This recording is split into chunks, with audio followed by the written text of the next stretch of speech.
It is a pleasure to speak to Carl DuPont, who is singing the role of Elijah in Mendelssohn's Elijah, a Dream Come True, I would assume. Welcome. Absolutely. Thank you. Thank you so much for having me. Have you done this before? Yes, I did it last year with Bach in Baltimore, and it was delightful, and I'm excited to get the opportunity to do it again. What is special about Mendelssohn's Elijah for you?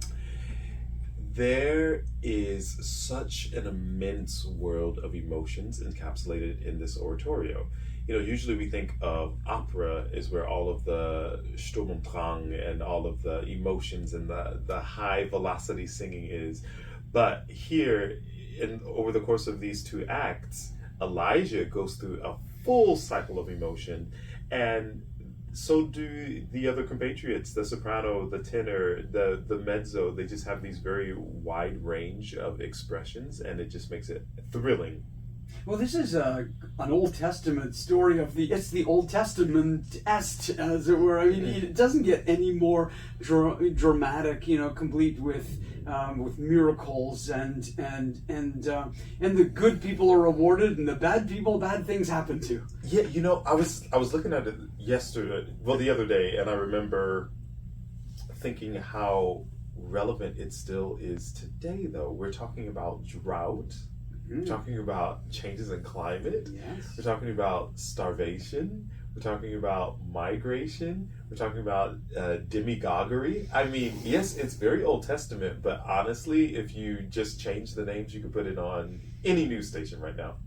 Oh, by Old Testament, I don't mean out of date. By Old Testament, I mean fire and brimstone. Yeah. And it feels so relevant. Yeah. Is he kind to the voice? This is, I think, the hardest thing I've ever sung. Wow. Yeah. So each act has two arias. The first act has a duet in it as well. And then there's these very declamatory recitative moments. And so this is a challenge. And because you get to show so much, it is very rewarding as a singer to be able to demonstrate the pianissimi, the forte, the fioratura, the highs, the lows. So I am eager for this. Yeah. How did it go the first time? What were you surprised at, and what was kind of expected? So the first time, I was actually coming off of a production at Opera Columbus, and it was actually scheduled to be before that production, but then this little thing happened called COVID-19 and a pandemic. So when it was rescheduled, it was 1 week after I finished a very big show and a very big sing. I was singing Hawkins Filler in Fellow Travelers. And so I thought it would be easy to hop from there to here being Elijah, because I was already in the operatic frame of mind. I wasn't really balancing the teaching and singing like I normally do. Instead, I was singing every day, all day. And I discovered that the challenge of an oratorio is you don't have that 3-week runway as you do with an opera. And so I had one rehearsal, and then I had one performance. It was unexpected to me how challenging it would be to pace myself through that. And so this time I've been working with coaches and teachers to really improve my stamina and to find a way to it's a marathon, and find a way to really pace myself through it and make sure that I arrive alive.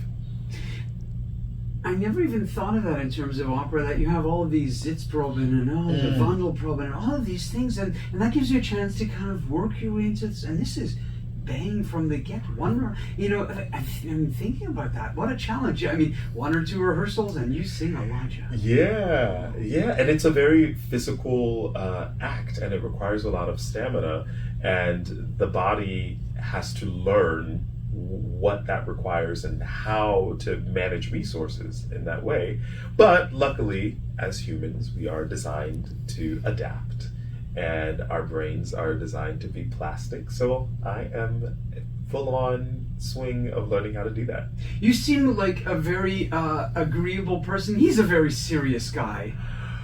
Oh, he is sarcastic, he's serious, he's ironic, he has, I think the best way to describe him is manic, because he has these very depressive episodes that are orchestrated and illustrated beautifully through Mendelssohn's music. But he also is very optimistic.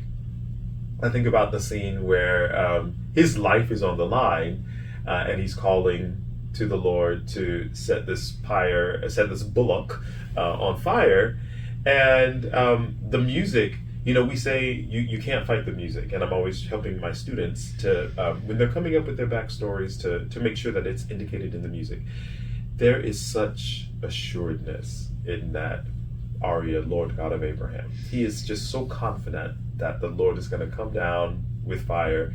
And then in the very next scene, when he's asking for the Lord to bring the rain, it's not coming, and he asks again, and he asks again. He never stops asking. He just continues. So he is determined, he's diligent, and he just is such a dynamic character with all those emotions. Is that your favorite part of the afternoon? Oh, my favorite part of the afternoon is when he mocks the heathens, and he says, "Call him louder, for he's a god. Perhaps he sleepeth, perhaps he pursueth." And their God is not capable of answering, and he is just kind of titillated at the fact that they are so serious, and yet will ultimately be so unsuccessful.